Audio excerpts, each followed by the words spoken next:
ಓಂ ನಮೋ ವಾಲ್ಮೀಕಿಯೇ. ನಮಸ್ಕಾರ ಬಂಧುಗಳೇ. ನಾನು ನಿವೃತ್ತ ಪ್ರಾಧ್ಯಾಪಕ ಡಾಕ್ಟರ್ ಅರ್ಜುನ್ ಪಂಗಣ್ಣವರ ಹೇ ಸೀತಾರಾಮ್ ವಾಹಿನಿಯ ವಾಲ್ಮೀಕಿ ರಾಮಾಯಣ ಅಂದು ಇಂದು ಚಿಂತನ ಕಾರ್ಯಕ್ರಮದ 530ನೇ ಸಂಚಿಕೆಗೆ ತಮ್ಮೆಲ್ಲರಿಗೂ ಸ್ವಾಗತ. ಹಿಂದಿನ ಸಂಚಿಕೆಯಲ್ಲಿ ಹನುಮ ರಾವಣನ ಅರಮನೆಯನ್ನು ಹುಡುಕಿ ಸೀತೆ ಸಿಗದೆ ನಿರಾಶೆಯಾಗಿ ಬರ್ತಾನೆ. ಮುಂದೆ ಅರಮನೆಯಿಂದ ಉಳಿದ ಪ್ರದೇಶಗಳಲ್ಲಿ ಹುಡುಕಲಿಕ್ಕೆ ಮುಂದೆ ಬರ್ತಾ ಇದ್ದಾಗ ಮನಸ್ಸಿನಾಗ ಅನ್ಕೊಳ್ತಿರ್ತಾನೆ, ಏನು ಸೀತೆ ರಾವಣನೊಂದಿಗೆ ಹೊಂದಾಣಿಕೆ ಮಾಡಿಕೊಂಡ್ರ, ಏನೋ ಆತ್ಮಹತ್ಯೆ ಮಾಡಿಕೊಂಡ್ರ, ಅಥವಾ ಮತ್ತೆ ಯಾರಾದರೂ ಆಕೆನ ಜೀವಘಾತ ಮಾಡಿದ್ರೆ, ಈ ರೀತಿ ಅನ್ಕೊಳ್ತಾ ಬರ್ತಾಳೆ. ಮತ್ತು ಅವಳು ಉತ್ತಮ ಕುಲದ ಸ್ತ್ರೀಯಾಗಿದ್ದರಿಂದ ಈ ರಾವಣನ ಕಾಟ ತಾಳಬಾರ್ದೆ ಆತ್ಮಹತ್ಯೆ ಮಾಡಿಕೊಂಡ್ರ ಅಂತ 108 ವಿಚಾರಗಳು ಅವನ ತಲೆಯಾಗಿ ಸುಳಿತಾ ಇರ್ತಾವೆ. ಹಾಗೆ ಮುಂದೆ ಬರ್ತಾನೆ. ಸುದ್ದಿ ತಿಳಿಸಿದರೂ ತಪ್ಪು, ತಿಳಿಸದಿದ್ದರೂ ತಪ್ಪು, ಹೇಗೆ ನಿಭಾಯಿಸಲಿ ನನ್ನ ಕರ್ತವ್ಯ ಸಂದಿಗ್ಧ ಸ್ಥಿತಿಯಲ್ಲಿ. ಹನುಮಂತನಿಗೆ ಒಂದು ಪ್ರಕಾರದ ಧರ್ಮ ಸಂಕಟಕ್ಕೆ ಬಂದುಬಿಡ್ತಾರೋ. ಸೀತೆಯನ್ನು ಹುಡುಕಲಿಕ್ಕೆ ಸಂಪತ್ತಿಯಿಂದ ಸುಳುವು ಪಡೆದು ರಾವಣನ ಅರಮನೆ ಅಲ್ಲಿ ಅದಾಳಂತ ಹಿಡ್ಕೊಂಡು ಪ್ರಯತ್ನ ಪಟ್ಟು ಇಲ್ಲಿಗೆ ಲಂಕಾಕ್ಕೆ ಬಂದು ಲಂಕಾವನ್ನು ಸುತ್ತಿ ನೋಡಿದಾಗ ಸೀತೆ ಸಿಗಲಿಲ್ಲ. ಏನೂ ಸೀತೆ ಬಗ್ಗೆ ಸುಳುವು ಸಿಗಲಿಲ್ಲ. ಜೀವಂತ ಅದಾಳಂತೂ ಗೊತ್ತಾಗಿಲ್ಲ, ಸತ್ತಾಳಂತೂ ಗೊತ್ತಾಗಿಲ್ಲ, ಎಲ್ಲಿ ಅದಾಳಂತನೂ ಗೊತ್ತಾಗಲಿಲ್ಲ. ಅದಕ್ಕೆ ಇಂತಹ ಸುದ್ದಿಯನ್ನು, ಯಾಕಂದ್ರೆ ಸೀತೆ ಇಲ್ಲದ ಸುದ್ದಿ ರಾಮನಿಗೆ ಅಪ್ರಿಯ ಆಗ್ತಿದೆ, ಸಹಿಸೋದಿಲ್ಲ ರಾಮ. ಇಂತಹ ಸಂದರ್ಭದಲ್ಲಿ ನಾನು ಲಂಕೆಗೆ ಹೋಗಿದ್ದೆ, ಎಲ್ಲ ಕಡೆಯನ್ನು ಸುತ್ತಾಡಿದೆ, ರಾವಣ ಅರಮನೆಯಲ್ಲಿ ಸುತ್ತಾಡಿದೆ, ಸೀತೆ ಎಲ್ಲೂ ಸಿಗಲಿಲ್ಲ ಅನ್ನುವಂಥ ಸುದ್ದಿಯನ್ನು ತಿಳಿಸುವುದು ತಪ್ಪು. ಯಾಕಂದ್ರೆ ಸೀತೆಯನ್ನು ಅತಿಯಾಗಿ ಬಹಳ ಮನಸ್ಸಿನಿಂದ ಹೃದಯದಿಂದ ಪ್ರೀತಿ ಮಾಡ್ತಾನೆ ರಾಮ. ಇಂಥ ಸುದ್ದಿ ಅವನಿಗೆ ಪ್ರಿಯ ಅನಿಸೋದಿಲ್ಲ, ಪ್ರಿಯ ಆಗ್ತಿದೆ. ತಿಳಿಸದಿದ್ದರೂ ತಪ್ಪು, ತಿಳಿಸಿದ್ದೇ ರಾವಣಿಗೆ ದುಃಖ ಆಗ್ತದೆ, ಭಾಳಷ್ಟು ದುಃಖ ಆಗ್ತದೆ. ತಿಳಿಸ್ಲಿಲ್ಲ ಅಂದರೆ ಅಪಚಾರ ಮಾಡಿದಂಗೆ ಆಗ್ತದೆ, ಅದು ತಪ್ಪ. ತಿಳಿಸಿದ್ರು ತಪ್ಪ, ತಿಳಿಸಿದ್ರು ತಪ್ಪ. ಹೇಗೆ ನಿಭಾಯಿಸಲಿ ಈ ಸ್ಥಿತಿಗೆ, ಈ ಒಂದು ಸಿಚುವೇಶನ್ ಏನಿದೆ ಇದನ್ನು ಹೇಗೆ ನಿಭಾಯಿಸಲಿ ನಾನು? ನನ್ನ ಕರ್ತವ್ಯ ಸಂದಿಗ್ಧ ಸ್ಥಿತಿಯಲ್ಲಿ, ನಾನು ಒಂದು ಸಂದಿಗ್ಧ ಸ್ಥಿತಿಯಲ್ಲಿ ಸಿಲುಕೆ ಬಿಟ್ಟೆ, ಇನ್ನು ಇದನ್ನು ಹೇಗೆ ನಿಭಾಯಿಸಲಿ ಅಂತ ಚಿಂತೆ ಮಾಡ್ತಾನೆ. ಕಾಲ ಮಿಂಚುತ್ತಿದೆ ದ್ವಂದ್ವ ಚಿಂತೆಯಲ್ಲಿ, ಯೋಗ್ಯ ಯಾವುದು ನಿಭಾಯಿಸೋಣ. ಈ ಒಂದು ಹೇಳೋಬೇಡ ಈ ದ್ವಂದ್ವದಲ್ಲಿ ಏನಾಗ್ತದೆ, ಕಾಲ ಮುಂದೆ ಹೋಗ್ತಾ ಇದೆ, ದಿನಗಳು ಸಮಯಗಳು ಹೋಗ್ತಾ ಇವೆ. ಏನು ಮಾಡಲಿ ಇದನ್ನು, ಈ ಸ್ಥಿತಿಯನ್ನು, ಈ ಸಂದಿಗ್ಧ ಸ್ಥಿತಿಯನ್ನು ಹೇಗೆ ನಿಭಾಯಿಸಲಿ, ಹೆಂಗೆ ಎದುರಿಸಲಿ ನಾನು ಅಂತ ಮತ್ತು ಚಿಂತೆಗೊಳಗಾಗ್ತಾನೆ. ಕಿಷ್ಕಿಂಧಕ್ಕೆ ಮರಳಿದಾಗ ಸುಗ್ರೀವ ಇಲ್ಲವೇ ವಾನರರು, ಇಲ್ಲವೇ ದಶರಥ ಪುತ್ರ ರಾಮ ಎನ್ನ ಕೇಳುವರೇನು. ಇಲ್ಲಂತೂ ಮುಗಿತಂದ, ನಿರಾಶೆ ಆದೆ. ಮರಳಿ ಹೋದಾಗ ಕಿಷ್ಕಿಂಧಕ್ಕೆ ಹೋಗ್ಬೇಕು ನಾವು. ಅಲ್ಲಿ ಹೋದ ತಕ್ಷಣ ಸುಗ್ರೀವ, ರಾಮ, ಇತರ ವಾನರ ವೀರರು ಇವರೆಲ್ಲ ನನ್ನ ಏನಂತ ಪ್ರಶ್ನೆ ಮಾಡಬಹುದು. ತಿಳಿಸಿದರೆ ಸೀತೆ ಸಿಗದ ಅಪ್ರಿಯ ಸುದ್ದಿ, ಪ್ರಾಣ ಬಿಡುವನು ರಾಮ ಕೇಳಿ ಸುದ್ದಿ. ರಾಮ ಇಷ್ಟೊಂದು, ರಾಮನ ಪ್ರಾಣನ ಸೀತೆ. ಇನ್ನು ಸೀತೆಯನ್ನು ನನಗೆ ಎಲ್ಲೂ ಸಿಗಲಿಲ್ಲ ಅಂತ ಹೇಳಿದರೆ ರಾಮ ಅದೇ ಕ್ಷಣ ಪ್ರಾಣ ಬಿಡಬಹುದೇನೋ ಅನ್ನುವಂಥ ಭಯ ಇವನಲ್ಲಿ ಕಾಡ್ತಿದೆ. ಕೇಳಿ ರಾಮನ ಪ್ರಾಣ ತ್ಯಾಗ ಸುದ್ದಿ, ಪ್ರಾಣ ಬಿಡುವರು ಲಕ್ಷ್ಮಣ, ಭರತ ಮತ್ತು ಶತ್ರುಘ್ನರು. ಅಣ್ಣ ಸತ್ತ ಅಂದ ಕೂಡಲೇ, ಅಣ್ಣ ಪ್ರಾಣ ತ್ಯಾಗ ಮಾಡಿದಂದ ಕೂಡಲೇ ಅವನ ಏನಾಗಿದೆ, ಸಹೋದರರು ಅದಲ್ಲ, ಉಳಿದು 3 ಮಂದಿ ಸಹೋದರರು ರಾಮನನ್ನು ಬಹುವಾಗಿ ಮೆಚ್ತಿದ್ರು. ರಾಮನ ಸರ್ವಸ್ವ ಅಂತ ತಿಳಿದ್ರು ಅವರು. ಲಕ್ಷ್ಮಣ ಆಯಿತು, ಶತ್ರುಘ್ನ ಆಯಿತು, ಭರತ ಆಯಿತು. ಅವರು ಕೂಡ ಈ ರಾಮನ ಪ್ರಾಣದ ತ್ಯಾಗ ಸುದ್ದಿಯನ್ನು ಸಹಿಸಲಿಕ್ಕೆ ಸಾಧ್ಯ ಇಲ್ಲ. ರಾಮ ತೀರ್ಕೊಂಡಂದ್ರೆ, ಪ್ರಾಣ ತ್ಯಾಗ ಮಾಡಿದಂದ್ರೆ ಅವರೂ ಕೂಡ ಪ್ರಾಣ ತ್ಯಾಗ ಮಾಡ್ತಾರೆ. ನೋಡ್ರಿ, ಈ ವಿಷಯ ಉತ್ತರಕಾಂಡದಲ್ಲಿ ಬರ್ತಿದೆ. ಲಕ್ಷ್ಮಣ ಅಣ್ಣನ ಆಜ್ಞೆಯಂತೆ ಮೊದಲೇ ಅಂದರೆ ದಂಡ ರೂಪದಲ್ಲಿ ಪ್ರಾಣ ತ್ಯಾಗ ಮಾಡಿರ್ತಾನೆ.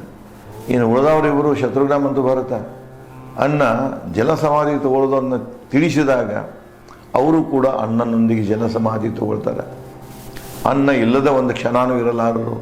ಅದೇ ರೀತಿ ಇರ್ತದೆ. ಲಕ್ಷ್ಮಣನ ತ್ಯಾಗ, ದೇಹ ತ್ಯಾಗದ, ಪ್ರಾಣ ತ್ಯಾಗದ ಸುದ್ದಿ ಕೇಳಿದ ತಕ್ಷಣ ರಾಮ ತನ್ನ ಜಲ ಸಮಾಧಿಯ ವಿಚಾರವನ್ನು ಪ್ರಜೆಗಳಿಗೆ ಹೇಳ್ತಾನೆ. ಲಕ್ಷ್ಮಣನ ಬಿಟ್ಟು ಒಂದು ಕ್ಷಣನೂ ಅವನಿಗೆ ಬದುಕೋದು, ಮೊದಲೇ ಸೀತೆಯಿಂದ ಬಳಲ್ತಾ ಇರ್ತಾನೆ, ಸೀತೆ ತ್ಯಾಗದಿಂದ ಬಳಲ್ತಾ ಇರ್ತಾನೆ. ಇನ್ನು ತಮ್ಮನ ತ್ಯಾಗ, ಲಕ್ಷ್ಮಣ ತ್ಯಾಗ ಮತ್ತಷ್ಟು ಅವನು ದುಃಖಿತನಾಗಿ ಮಾಡ್ತಿದೆ. ಅದಕ್ಕೆ ಅವನು ಬಹುಬೇಗ ಏನು ಮಾಡಿಬಿಡ್ತಾನೆ ಅಂದರೆ ಜಲ ಸಮಾಧಿ ತಗೊಳ್ತಾನೆ. ಅಣ್ಣನ ಸುದ್ದಿ ಜಲ ಸಮಾಧಿ ಕೇಳಿ ಅವರಿಬ್ಬರು ಕೂಡ ಅಲ್ಲೇ ಬರ್ತಾರೆ. ಅದಕ್ಕೆ ಹನುಮ ಹೇಳ್ತಾನೆ, ಸೀತೆ ಇಲ್ಲ ಅಂದ ತಕ್ಷಣ ನನ್ನ ಪ್ರಾಣ ಇಲ್ಲ ಬಾ ಅಂತ ಹೇಳ್ಕೊಂಡು ರಾಮ ಪ್ರಾಣ ತ್ಯಾಗ ಮಾಡ್ತಾನೆ. ಅಣ್ಣ ಪ್ರಾಣ ತ್ಯಾಗ ಮಾಡಿದ ಸುದ್ದಿ ಕೇಳಿ ಲಕ್ಷ್ಮಣ ಸುಮ್ಮನೆ ಇರುವುದಿಲ್ಲ. ಭರತ ಶತ್ರುಘ್ನ ಎಲ್ಲರೂ ಕೂಡಿ ತಮ್ಮ ಪ್ರಾಣವನ್ನು ತ್ಯಾಗ ಮಾಡ್ತಾರೆ. ದೊಡ್ಡ ಅನಾಹುತ ಆಗ್ತಿದೆ ಇದು ಅಂತ ತಿಳ್ಕೊಳ್ತಾನೆ. ತಿಳಿದು ಮಕ್ಕಳ ಪ್ರಾಣ ತ್ಯಾಗ ಸುದ್ದಿ ಪ್ರಾಣ ಬಿಡುವರು ಕೌಶಲ್ಯ, ಸುಮಿತ್ರ, ಕೈಕೇಯಿ. ಇನ್ನು ಇವರು 4 ಮಂದಿ ಮಕ್ಕಳು ಪ್ರಾಣ ತ್ಯಾಗ ಮಾಡಿದ ಸುದ್ದಿ ಅವರ ತಾಯಂದಿರರಿಗೆ ಗೊತ್ತಾಯ್ತಂದ್ರೆ ಕೌಶಲ್ಯ, ಸುಮಿತ್ರ, ಕೈಕೇಯಿ. ಇಲ್ಲಿ ಒಂದು ವಿಷಯ ಹೇಳ್ತೇನೆ ನಿಮಗೆ. ರಾಮಾಯಣದಲ್ಲಿ ಎಲ್ಲಿಯೂ ಗಂಡ ಸತ್ತ ನಂತರ ಗಂಡನ ಚಿತೆಯಲ್ಲಿ ಹಾರುವ ಪದ್ಧತಿ ಇಲ್ಲ, ಹೆಣ್ಣು ಚಿತೆ ಹಾರುವ ಪದ್ಧತಿ ಇಲ್ಲ, ಸತಿ ಸಹಗಮನ ಪದ್ಧತಿ ಇಲ್ಲ. ಅದು ನಂತರ ಬಂದಿರಬೇಕು. ಅದು ಈಗೇನು ಹೊರಗಿನವ್ರದ್ದು ಹಾವಳಿ ಹಚ್ಚಾಯ್ತಲ್ಲ. ಈಗ ರಾವಣದ ತಗೊಳ್ರಿ, ಇನ್ನೊಬ್ಬರ ಹೆಂಡತಿಯರನ್ನು ತನ್ನ ಹೆಂಡತಿಯರನ್ನು ಮಾಡ್ಕೊಂಡ, ಮಕ್ಕಳನ್ನು ತನ್ನ ಮಾಡ್ಕೊಂಡ. ಅವಾಗ ರಾಜರು ಏನು ಮಾಡ್ತಿದ್ದಾರೆ ಅಂದರೆ, ಹೆಣ್ಮಕ್ಳು ವಿಚಾರ ಮಾಡ್ತಾರೆ, ಗಂಡ ಯುದ್ಧದಲ್ಲಿ ಸತ್ತ ಸುದ್ದಿ ಕೇಳಿದ ತಕ್ಷಣ ಇನ್ನು ನಾನು ಪರವಶವಾಗ್ತೇನೆ, ಅವರು ನನ್ನ ಗುಲಾಮನಂತ ನೆನೆಸ್ಕೊಳ್ತಾರೆ, ನನಗೆ ಅವಮಾನ ಮಾಡ್ತಾರೆ, ನನ್ನೊಂದಿಗೆ ದುರ್ವ್ಯವಹಾರ ಮಾಡ್ತಾರೆ, ಇದು ಬೇಡ ಬೇಡ ಅಂದ್ಕೊಂಡು ಗಂಡನ ಚಿತೆಯಲ್ಲಿ ಹಾಕ್ತಿದ್ರು. ಆ ಗಂಡ ಅಲ್ಲಿ ಸತ್ರು ಕೂಡ ಇಲ್ಲಿ ತಾವು ಸತ ಚಿತೆಯನ್ನು ನಿರ್ಮಾಣ ಮಾಡಿಕೊಂಡು ಆತ್ಮಾಹುತಿ ಮಾಡಿಕೊಡ್ತಿದ್ರು. ಇದು ನಂತರದಲ್ಲಿ ಬಂದದ್ದಂತ ಸ್ಪಷ್ಟ ಆಗ್ತಿದೆ. ರಾಮಾಯಣ ಕಾಲದಲ್ಲಿ ಇದು ಇದ್ದಿದ್ದಿಲ್ಲ. ಇದು ಸನಾತನ ವಿಚಾರ ಅಲ್ಲ, ಇದು ಇತ್ತೀಚಿನ ವಿಚಾರ. ಆದರೆ ಬಹಳಷ್ಟು ಜನ ಇದನ್ನು ಆ ಸನಾತನ ವಿಚಾರಗಳಿಗೆ, ಧರ್ಮಸೂತ್ರಗಳಿಗೆ ಇದನ್ನು ಹೊಂದಿಸ್ ಅಂದರೆ ಅದಕ್ಕೆ ಜೊತೆ ಕೊಂಡಿ ಹಾಕಲಿಕ್ಕೆ ಪ್ರಯತ್ನ ಮಾಡ್ತಾರೆ. ಇಲ್ಲಿ ನೋಡಿ, ಈ 3 ಜನ ವಿಧವೆಯರು ಯಾರು? ಕೌಶಲ್ಯ, ಸುಮಿತ್ರ ಮತ್ತು ಕೈಕೇಯಿ. ಒಂದು ವೇಳೆ ತಮ್ಮ ಮಕ್ಕಳ ಪ್ರಾಣ ತ್ಯಾಗದ ಸುದ್ದಿ ಈ 3 ರಾಣಿಗರಿಗೆ ಗೊತ್ತಾಯಿತು ಅಂದರೆ ಇವರು 3 ಜನ ಕೂಡ ಏನು ಮಾಡ್ತಾರೆ? ತಮ್ಮ ಪ್ರಾಣವನ್ನು ತ್ಯಾಗ ಮಾಡ್ತಾರೆ. ಕಂಡು ರಾಮನ ಸಾವು ಸುಗ್ರೀವ ಪ್ರಾಣ ಬಿಡುವನು ತನ್ನ ವಚನ ವಿಫಲತೆಗೆ. ರಾಮ ಸತ್ತ ತಕ್ಷಣ ರಾಮ ಸಾಯುವುದನ್ನು ನೋಡಿ, ಪ್ರಾಣ ತ್ಯಾಗ ಮಾಡುವುದನ್ನು ನೋಡಿ ಸುಗ್ರೀವ ಸುಮ್ಮನೆ ಇರುವುದಿಲ್ಲ.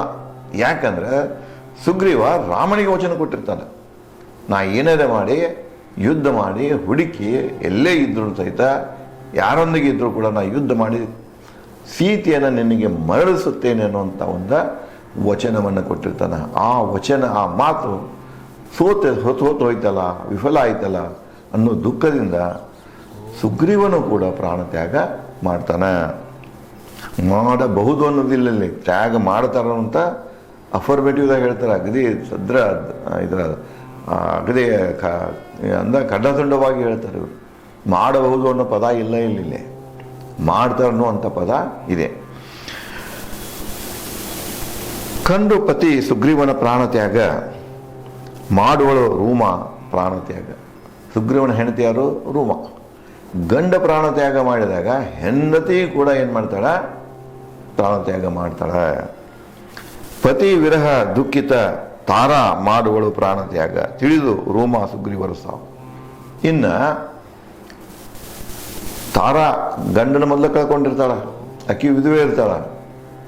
ಮುಂದೆ ಆಕಿ ಯಾರನ್ನು ಅವಲಂಬಿಸ್ತಾಳಕ್ಕೆ? ಈ ರೂಮ ಮತ್ತು ಸುಗ್ರೀವನನ್ನು. ಇನ್ನು ಇವರಿಬ್ಬರು ಸತ್ತು ಹೋದ್ರಂದ್ರೆ ನಂದೇನೈತೆ ಅಂತ ಹೇಳಿ ಅವಳು ಕೂಡ ಪ್ರಾಣ ತ್ಯಾಗ ಮಾಡ್ತಾಳ. ತಿಳಿದು ತಂದೆ ತಾಯಿ ಸಾವು ಸುಗ್ರೀವನ ದುಃಖ ಯುವ ಅಂಗದನು ಬದುಕುವನೆ. ಕಾಕ ಸತ್ತ, ಚಿಕ್ಕಮ್ಮ ಸತ್ತಳು, ತಾಯಿ ಸತ್ತಳು, ಅಪ್ಪಂತೂ ಮೊದಲ ಸತ್ತಿದ್ದ. ಇವರ ಪ್ರಾಣ ತ್ಯಾಗದ ಸುದ್ದಿ ಕೇಳಿ, ತೀರಿಕೊಂಡ ಸುದ್ದಿ ಕೇಳಿ ಅಂಗದನು ಬದುಕುಳಿಯೋದಿಲ್ಲ, ಅವನು ಕೂಡ ಏನು ಮಾಡ್ತಾನೆ? ಪ್ರಾಣ ತ್ಯಾಗ ಮಾಡ್ತಾನೆ. ದುಃಖ ಖಿನ್ನತೆಯಲ್ಲಿ ವಾನರ ತಲೆ ಬಡಕೊಂಡು ಮಾಡುವರು ಪ್ರಾಣ ತ್ಯಾಗ. ಈ ಎಲ್ಲ ದುಃಖವನ್ನು ಸಹಿಸಲಾರದೆ ತಮ್ಮ ನೆಚ್ಚಿನ ನಾಯಕರನ್ನು ಕಳ್ಕೊಂಡು, ರಾಜರನ್ನು ಕಳ್ಕೊಂಡು ಈ ದುಃಖವನ್ನು ತಾಳಲಾರದೆ ಉಳಿದ ವಾನರರಲ್ಲಿ ಡಿವೋಟೀಸ್ ಇರ್ತಾರೆ, ಭಕ್ತರು ಇರ್ತಾರೆ. ಭಕ್ತರಂದ್ರೆ ಇಲ್ಲಿ ನೆಗೆಟಿವ್ ಅರ್ಥದಾಗಲ್ಲ. ಅವರ ಗುಣಗಳನ್ನು, ಅವರ ಸದ್ಗುಣ ಇವನ್ನೆಲ್ಲ ಏನು ಮಾಡಿರ್ತಾರೆ, ನೈತಿಕತೆ ಎಲ್ಲ ನೋಡ್ಕೊಂಡು ಮೆಚ್ಚಿರ್ತಾರೆ. ಅವರೇನು ತಮ್ಮ ದೇವರಂತ ತಿಳ್ಕೊಂಡಿರ್ತಾರೋ. ಯಾರಲ್ಲಿ ಉತ್ತಮ ಗುಣಗಳಿರ್ತಾವ, ಗುಣ ಸಂಪನ್ಮೂಲರಾಗಿರ್ತಾರೆ, ಒಳ್ಳೆಯವರು ಇರ್ತಾರೆ, ಸಾಮಾನ್ಯವಾಗಿ ಜನರೂಢಿ ಇದೆ, ಅವರನ್ನು ದೇವರಂತ ಕರೀತಾರೆ. ಭಾರತದಲ್ಲಿ ದೇವರುಗಳು ಹುಟ್ಟಿಕೊಂಡದ್ದ ಪರಿ ಇದು. ಅವರು ಎಲ್ಲ ನಮ್ಮ ಹಾಗೆ ಜೀವಂತ ಮನುಷ್ಯರಣ, ಆದರೆ ಅವರಲ್ಲಿ ದೈವಿ ಶಕ್ತಿ ಇತ್ತು, ಗುಣಗಳಿದ್ದು, ಅವರು ಉತ್ತಮ ಗುಣಗಳಿದ್ದು. ಆ ಗುಣಗಳಿಂದಾಗಿ ಇವತ್ತೂ ಕೂಡ ತಲತಲಾಂತರ ನಾವು ಅವರನ್ನು ನೆನೆಸಿಕೊಳ್ಳುತ್ತೇವೆ. ರಾಮ ದಂತಕತೆ ಅಲ್ಲ, ಬಹಳಷ್ಟು ಜನ ದಂತಕತೆ ಅಂತ ಹೋಗ್ತಾರೆ. ಅವರು ನನಗನ್ನಿಸಿದೆ ಅವರಲ್ಲಿ ಓದುವಿನ ಕೊರತೆ ಇರ್ಬೋದು ಅಂದ. ಇಲ್ಲಂದ್ರೆ ಅವರು ಆ ರೀತಿ ಮಾನಸಿಕತೆಯನ್ನು ಬೆಳೆಸ್ಕೊಂಡಿರ್ತಾರೆ, ವಾದದಲ್ಲಿ ಅಂಧತೆಯನ್ನು ಬೆಳೆಸ್ಕೊಂಡಿರ್ತಾರೆ. ತಾವೇ ಸಾಕಷ್ಟು ಓದೇವ, ಎಲ್ಲ ಗೊತ್ತಿದೆ ಅನ್ನೋ ಹಂಗೆ ಅವರು ಹೇಳುವಂಥ ರಾಮಾಯಣದ ರೆಫರೆನ್ಸ್ ನೋಡಿದಾಗ, ಅವರು ಹೇಳುವಂಥ ರಾಮಾಯಣದ ರೆಫರೆನ್ಸಿಂದನೇ ಗೊತ್ತಾಗ್ತಿದೆ ಇವರು ವಾಲ್ಮೀಕಿ ರಾಮಾಯಣ, ಮೂಲ ವಾಲ್ಮೀಕಿ ರಾಮಾಯಣವನ್ನು ಓದಿಲ್ಲ, ಅದರ ಪೂರ್ಣ ಇವ್ರಿಗೆ ಗೊತ್ತಿಲ್ಲ ಅಂತ ಹೇಳಿ ಅವರ ಶಬ್ದಗಳಿಂದ ಅರ್ಥ ಆಗ್ತಿದೆ. ಅದಕ್ಕೆ ಇಲ್ಲೇ ವಾನರರು ಕೂಡ ತಮ್ಮ ದೇವತೆಗಳು ಸತ್ತರಲ್ಲ. ಇಲ್ಲಿ ದೇವತೆಗಳಂದ್ರೆ ಅವರಲ್ಲಿ ಗುಣಗಳನ್ನು, ದೈವಿ ಗುಣಗಳನ್ನು, ದೈವಿ ಶಕ್ತಿಯನ್ನು, ದೈವದಿಂದ ದೇವರಾದದ್ದು, ಉತ್ತಮ ಗುಣಗಳನ್ನು ಕಂಡಿರ್ತಾರ. ಅದಕ್ಕಾಗಿ ಅವ್ರು ಏನು ಮಾಡ್ತಾರೆ, ತಮ್ಮ ದೈವ ಅಂತ ತಿಳ್ಕೊಂಡು ಅವ್ರನ್ನ ಆರಾಧನೆ ಮಾಡ್ತಾರೆ. ಅದಕ್ಕೆ ದೈವಿ ಆರಾಧಕರು ಅಂತ ಕರೀತಾರೆ. ಆ ದೈವವೇ ದೇವರು. ಅವ್ರು ಯಾರೂ ಅಲ್ಲ ದೇವರಂತ ಯಾರು ಅನ್ಕೊಳ್ತಾರೋ ಅವರು ಕೂಡ ನಿಮ್ಮಂಗೆ ಮನುಷ್ಯರನ್ನು ಅವರು ಒಳ್ಳೆ ಕೆಲಸ ಮಾಡಿದ್ದಕ್ಕಾಗಿ, ಜನಪ್ರಿಯರಾದಕ್ಕಾಗಿ. ರಾಮ ನೋಡಿ, ತ್ರೇತಾಯುಗದಲ್ಲಿ ಪುರುಷೋತ್ತಮ ಅನಿಸಿಕೊಂಡಂಥ ರಾಮ, ಎಲ್ಲರನ್ನೂ ಪ್ರೀತಿಯಿಂದ ನೋಡುವಂಥ ರಾಮ, ವೈರಿಗಳನ್ನು ಕೂಡ ಪ್ರೀತಿಯಿಂದ ನೋಡುವಂಥ ರಾಮ. ಇಂಥ ರಾಮನಿಗೆ ಆ ಕಾಲದಲ್ಲಿ ಅಷ್ಟೇ ಅಲ್ಲ, ಇವತ್ತಿನ ಕಾಲದಲ್ಲಿಯೂ ಕೂಡ ಅವನನ್ನು ಆರಾಧಿಸುತ್ತಾರೆ, ದೇವರಂತಲೇ ಆರಾಧಿಸುತ್ತಾರೆ. ಯಾಕಂದರೆ ಅವರಲ್ಲಿ ದೈವಿ ಗುಣಗಳಿದ್ದು, ಉತ್ತಮ ಗುಣಗಳಿದ್ದು, ಆ ಗುಣಗಳನ್ನು ಇಲ್ಲಿ ಏನಾಗ್ತಿದೆ, ಇವತ್ತು ಕೂಡ ಆರಾಧಿಸುವಂಥ ಜನ ಭಕ್ತರು ಇದ್ದಾರೆ. ಆಹಾರ ಸುಖ ತೊರೆದು ಮಡಿದ ಮಕ್ಕಳೊಂದಿಗೆ ಸಾಯುವರು, ವಿಷ ಸೇವಿಸಿ ಬೆಂಕಿ ಹಚ್ಚಿಕೊಂಡು. ಇನ್ನು ವಾನರರಿಗೆ ಗೊತ್ತಾಯಿತು ಇವರೆಲ್ಲರೂ ಪ್ರಾಣ ತ್ಯಾಗ ಮಾಡ್ತಾ ಇದ್ದಾರೆ ಅಂದಾಗ ಅವರೂ ಕೂಡ ಏನು ಮಾಡ್ತಾರಂದ್ರೆ ತಮ್ಮ ಆಹಾರ, ನೀರು, ಸುಖ ಇವನ್ನೆಲ್ಲನೂ ತ್ಯಾಗ ಮಾಡಿಬಿಡ್ತಾರೆ.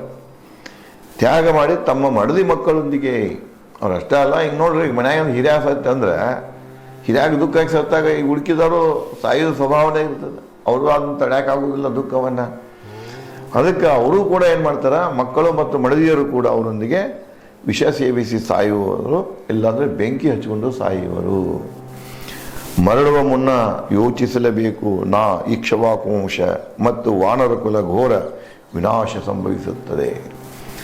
ಸೀತೆ ಸಿಕ್ಕಿಲ್ಲ ಅಂತ ಈ ಸುದ್ದಿ ತಗೊಂಡ ರಾಮನಿಗೆ ಹೇಳಿದ್ರೆ, ರಾಮನ ಕುಲದಲ್ಲಿಯೋ ವಾನರ ಕುಲದಲ್ಲಿಯೋ ಈ ಸಾವಿನ ಸರಣಿಯೇ ಶುರುವಾಗ್ತದೆ, ಮಹಾ ದುರಂತವೇ ಕಾಣಿಸಿಕೊಳ್ತದೆ. ಅದಕ್ಕೆ ಈ ವಿನಾಶ ಅಥವಾ ದುರಂತ, ಘೋರ ವಿನಾಶ, ಘೋರ ದುರಂತಗಳು ಸಂಭವಿಸಿದಂತೆ ನಾನು ನೋಡಿಕೊಳ್ಳಬೇಕು ಅಂತ ಹನುಮಾನನಲ್ಲಿ ವಿಚಾರ ಬರ್ತಿದೆ. ಇದನ್ನು ಮರಳುವ ಮುಂದೆ ಆಲೋಚಿಸಬೇಕು. ನಾನು ಇಲ್ಲಿಂದ ಹೆಜ್ಜೆ ಕಿತ್ತ ಆ ಕಡೆ ಹೋಗು ಪೂರ್ವದಲ್ಲಿ, ಲಂಕೆಯನ್ನು ಬಿಡುವ ಪೂರ್ವದಲ್ಲಿ ನಾ ನಿರ್ಧಾರಕ್ಕೆ ಬರಬೇಕು. ಲಂಕೆ ಬಿಟ್ಟ ಅಲ್ಲಿ ಹೋದ್ನಿ, ಅವ್ರು ಪ್ರಶ್ನೆ ಮಾಡ್ತಾರೆ, ಉತ್ತರ ಕೊಡ್ತೇನೆ, ಸೀತೆ ಸಿಗಲಿಲ್ಲ ಅಂದ್ಕೂಲೆ ಈ ಅನಾಹುತಗಳು ಕಾಣಿಸ್ತಾವೆ. ಅದಕ್ಕೆ ನಾನು ಈ ಲಂಕೆ ಬಿಡುವ ಪೂರ್ವದಲ್ಲಿ ಯೋಚನೆ ಮಾಡಿ ಬಿಡಬೇಕು ಅಂತ ತಿಳ್ಕೊಳ್ತಾನೆ. ಸೀತೆಯನ್ನು ಹುಡುಕದೆ ಕಿಷ್ಕಿಂದಕ್ಕೆ ಹಿಂದಿರುಗೇನು, ನೋಡೇನು ಸುಗ್ರೀವನ ಮುಖ, ಸೀತೆ ಸಿಗದು. ಮತ್ತೊಂದು ನಿರ್ಧಾರ ಮಾಡ್ತಾನೋ, ಸೀತೆ ಸಿಗುವ ತನಕನೋ ನಾನು ಈ ಲಂಕಾ ನಗರಿಯನ್ನು ಬಿಟ್ಟು ಕದಲುವುದಿಲ್ಲ. ದಿನನಿತ್ಯ ನನ್ನ ಕೆಲಸ ಏನಂದ್ರೆ ಸೀತೆಯನ್ನು ಹುಡುಕುವುದು. ಅಲ್ಲಿ ಹೋದಂದ್ರೆ ಅನಾಹುತಗಳಾಗ್ತವೆ, ಬೇಡ ಅಟ್ಲೀಸ್ಟ್ ಅವ್ರು ಬದುಕಿರೇ ಇರ್ತಾರೆ. ಹನುಮಾನ ಹೋಗಿದಾನಪ್ಪ ಹುಡುಕಾಕ, ಸುದ್ದಿ ತೊಗೊಂಡು ಬರ್ತಾನಂತ ಈ ಒಂದು ಆಲೋಚನೆಯಲ್ಲಿ ಅವರೆಲ್ಲ ಜೀವಂತವಾಗಿರ್ತಾರೆ. ಅದಕ್ಕೆ ನಾನೇನು ಮಾಡಬೇಕಂದ್ರೆ ಇಲ್ಲಿ ಸೀತೆಯನ್ನು ಹುಡುಕೆ ತೆಗಿಬೇಕು. ಇಲ್ಲಿ ಬಿಡುವಂಗಿಲ್ಲ, ಸೀತೆ ಸಿಗೋ ತನಕ ಇಲ್ಲಿ ಬಿಡುವಂಗಿಲ್ಲ, ಸೀತೆ ಸಿಗೋ ತನಕ ನಾನು ಸುಗ್ರೀವನಿಗೆ ಮುಖ ತೋರಿಸುವುದಿಲ್ಲ ಅಂತ ಒಂದು ದೃಢ ನಿರ್ಧಾರಕ್ಕೆ ಬರ್ತಾನೆ. ಒಂದು ಅದೇ ರೀತಿಯಾಗಿ ಹನುಮ ಮತ್ತೇನು ವಿಚಾರಗಳನ್ನು ಮಾಡ್ತಾನೆ, ಕ್ರಮಗಳನ್ನು ಕೈಗೊಳ್ತಾನೆ, ಏನು ಬೆಳವಣಿಗೆಗಳಾಗ್ತಾವೆ ಅನ್ನೋದನ್ನು ನಾನು ತಮಗೆ ಮುಂದಿನ ಸಂಚಿಕೆಯಲ್ಲಿ ಹಂಚಿಕೊಳ್ಳುತ್ತೇನೆ. ಧನ್ಯವಾದಗಳು.